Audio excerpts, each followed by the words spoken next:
আসসালামু আলাইকুম। Mohammad Masum Billah.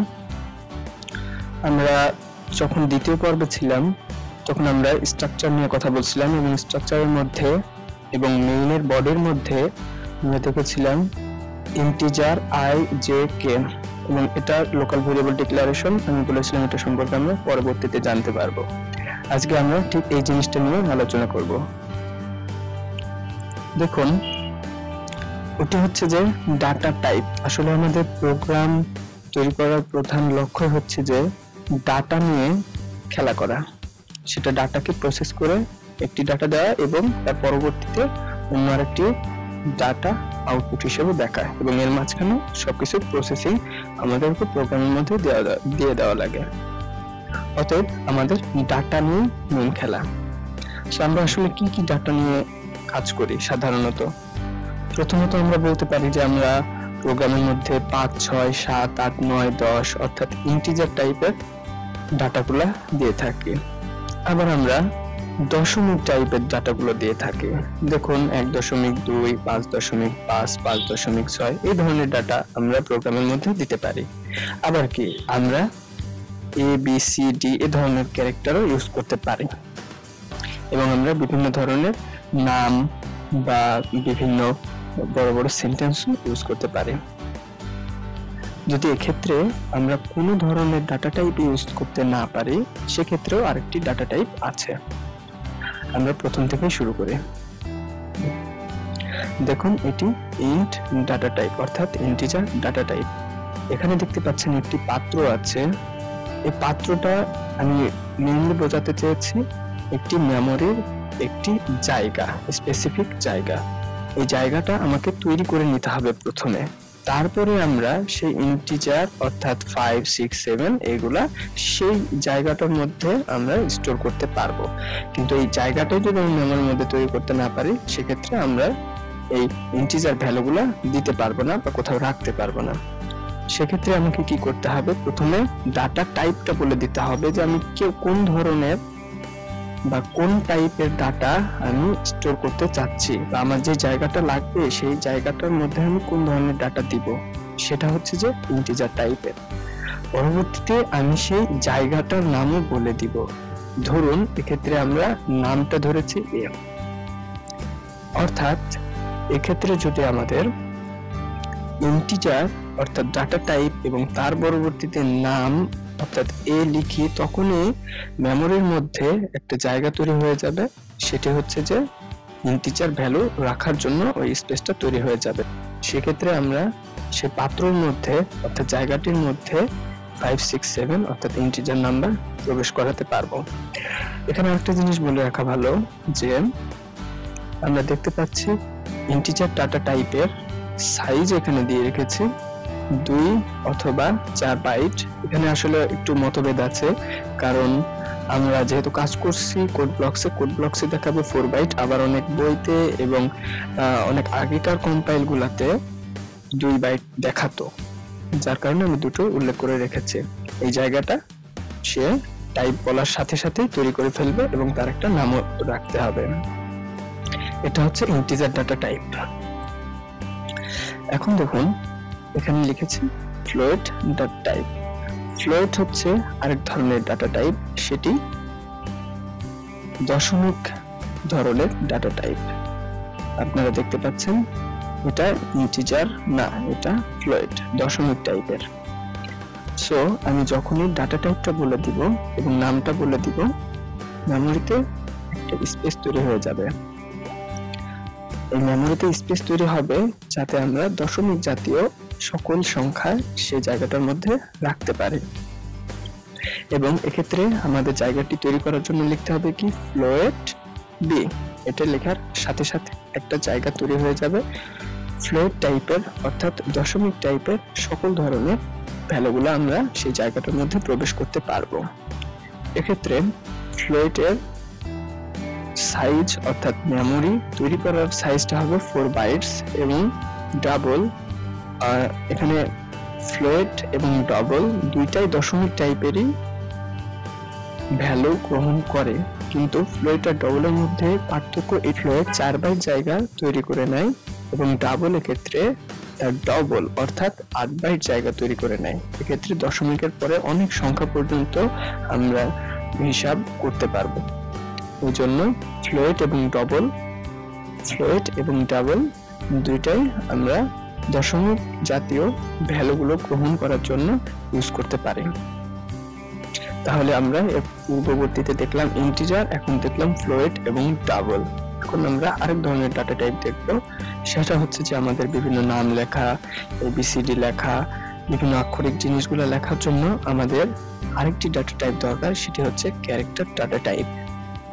Character data টাইপটি উল্লেখ করে দেব এবং এর একটা নাম দিয়ে দিব, তখনই একটা জায়গা তৈরি হয়ে যাবে এবং ওই জায়গার মধ্যে আমরা যে কোনো ধরনের ক্যারেক্টার জাতীয় সবকিছু প্রবেশ করাতে পারবো। এবং এইটা মেমোরির মধ্যে 1 বাইট জায়গা তৈরি করে দেয়, অর্থাৎ যে পাত্রটা হবে তার সাইজ হবে 1 বাইট। তার পরবর্তীতে এখানে দেখুন ভয়েড লেখা আছে। আমরা এর পূর্বে যে কয়েকটা ডাটা টাইপ শিখলাম এর কোনোটাই যদি ইউজ না করা হয় সেক্ষেত্রে আমরা ভয়েড লিখব, অর্থাৎ এটা এমটি ডাটা টাইপ। এখন আসুন আমরা মেইনলি 4 ধরনের ডাটা টাইপ সম্পর্কে দেখলাম, যদিও বিভিন্ন ধরনের মতভেদে আরো কয়েকটা বেশি আছে বা কম আছে, কিন্তু আমাদের মেইনলি কাজ করার ক্ষেত্রে এই 4টি বা 5টি হলেই যথেষ্ট, আমরা সব ধরনের কাজই মোটামুটি করতে পারবো। দেখুন আমি বিষয়টা আরেকবার সামারাইজ করতেছি। যখনই আমরা প্রোগ্রামের মধ্যে ইন্টিজার এ লিখব তখনই একটি ইন্টিজার টাইপের পাত্র তৈরি হয়ে যাবে, যেটা সাইজ হবে 2 অথবা 4 বাইট। এর মধ্যে আমরা সকল ধরনের ইন্টিজার ভ্যালু অর্থাৎ 0, 1, 2, 3, 4, 5 ইউজ করতে পারবো।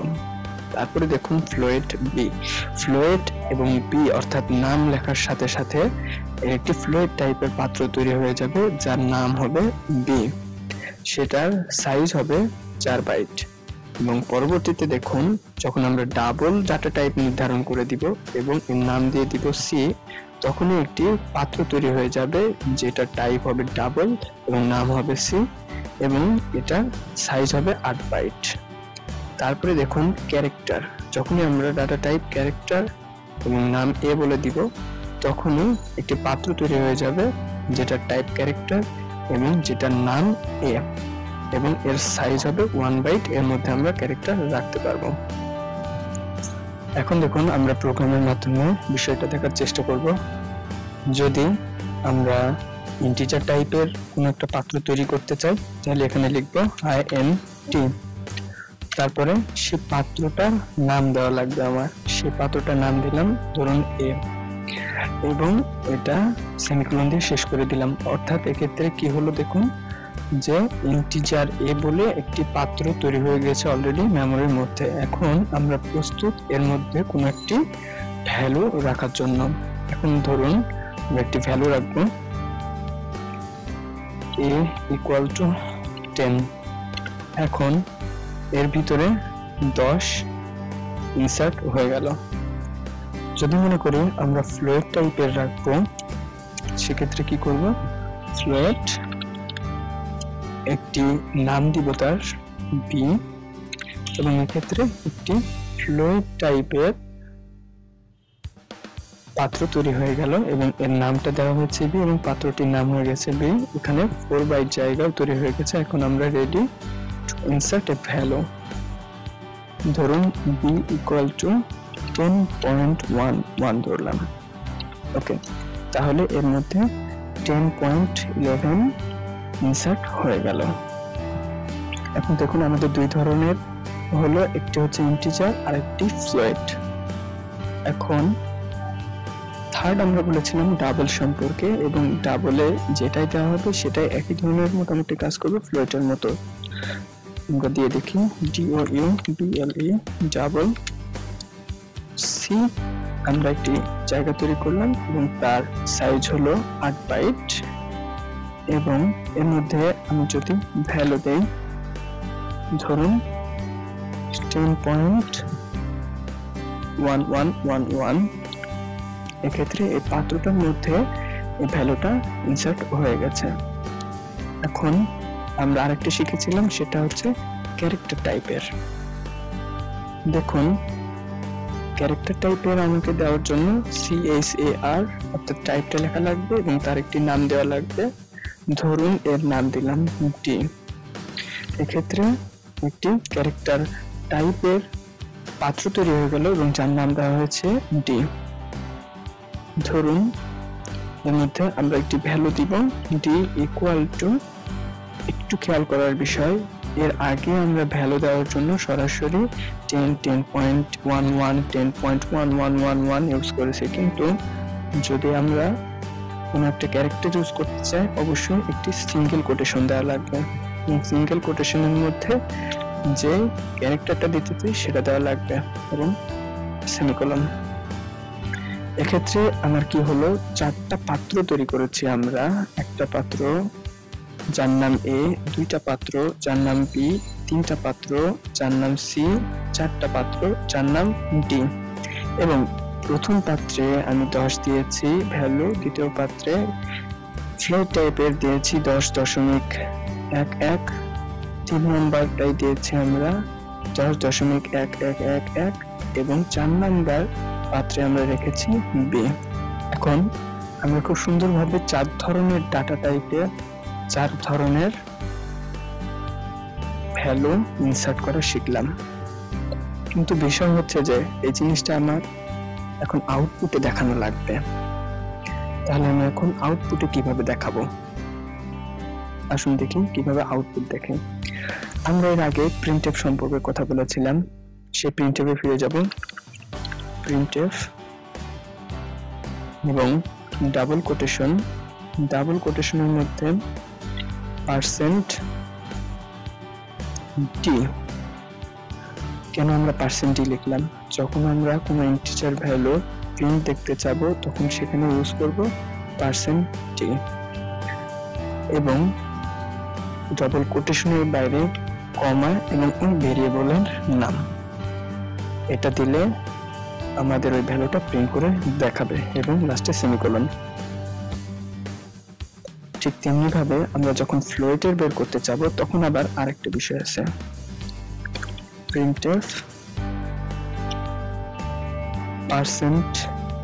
%f, এটার ক্ষেত্রে %d, ফ্লোটের ক্ষেত্রে %f, কমা আমার ভেরিয়েবলের নাম। এবার দেখুন ডাবলের ক্ষেত্রে কি করব। ডাবলের ক্ষেত্রে আমরা প্রিন্টএফ এবং %f ইউজ করব, যেহেতু আপনাদেরকে বারবার আমি বলে আসছি যে এটি ফ্লোটের মতোই কাজ করে, আলাদা কিছুই না, জাস্ট স্পেসটা অনেকখানি বাড়ায় দেয়, জাস্ট ডবল বাড়ায় দেয়। এখন ভেরিয়েবলের নামটা কমা দিয়ে লিখলেই হয়ে যাবে। এরপরে আমাদের আসবে ক্যারেক্টার আমাদের প্রিন্ট করে দেখাতে হলে ঠিক আগের মতো প্রিন্টএফ, তারপরে এক্ষেত্রে হবে %c এবং ডাবল কোটেশনের বাইরে কমা, ভেরিয়েবল নেম d এবং সেমিকোলন। তাহলে আমরা কি কি দেখলাম দেখুন। প্রথমত একটি পাত্র তৈরি করেছি, যে পাত্রটা টাইপ দিয়ে দিয়েছি এবং পাত্রটার নাম দিয়ে দিয়েছি। তারপরে করেছে কি, সেই পাত্রটার মধ্যে সেই টাইপের ভ্যালু ইনসার্ট করেছে এবং সেই ভ্যালুটা দেখার জন্য আমরা একটি প্রিন্টএফ দিয়েছি। এখন দেখুন, যদি প্রিন্টএফ দিয়েছি এবং প্রতিটা টাইপের ভ্যালু দেখানোর জন্য আলাদা আলাদা সাইন আছে, যেমন ইন্টিজারের জন্য %d, ফ্লোটের জন্য %f, ডাবলের জন্য %f, ক্যারেক্টারের জন্য %c এবং কমা দিয়ে কোটেশনের বাইরে প্রতিটা ভেরিয়েবল দিয়ে দিয়েছে। চলুন আসুন এখন রান করে দেখা যাক। দেখুন প্রতিটা একসাথে হয়ে গেছে। আমরা এর আগের ভিডিওতেই দেখাইছি কিভাবে আলাদা আলাদা লাইনে আনতে হয়, আপনাদের নিশ্চয় মনে আছে। আসুন আমরা \n দেই, প্রতিটা ক্ষেত্রে \n দেই, অর্থাৎ নিউ লাইন পেয়ে যাবে। এখন আসুন রান করাই। এক্ষেত্রে আপনারা দেখতে পাচ্ছেন প্রথমটা এসেছে ইন্টিজার, তারপর একটা ফ্লোট এসেছে, তারপর একটা ডাবল এসেছে, তারপর একটা ক্যারেক্টার এসেছে। অর্থাৎ আমরা 4 ধরনের ডাটা টাইপ শিখলাম এবং তার পাত্র তৈরি করা অর্থাৎ মেমোরিতে জায়গা তৈরি করা এবং ভ্যালু ইনসার্ট করা এবং তার সাথে প্রিন্ট করাটা শিখে গেলাম। আমি এখন পর্যন্ত যা শিখালাম তা আপনারা বাসায় নিজে চেষ্টা করবেন। অবশ্যই নিজে চেষ্টা না করলে ভিডিওগুলো দেখে জাস্ট রেখে দিলে কিছু শিখতে পারবেন না। আশা রাখি আপনারা আজকের টিউটোরিয়ালটি বুঝতে পেরেছেন। এই ব্যাপারে কোনো সমস্যা থাকলে আমাকে কমেন্ট বক্সে জানাবেন, আমি আপনাদেরকে সাধ্যমতো বেটার সলিউশন দেওয়ার চেষ্টা করব। অবশ্যই আমার চ্যানেলে সাবস্ক্রাইব করবেন এবং ভিডিওগুলো লাইক দিবেন। আজকের মতো আল্লাহ হাফেজ।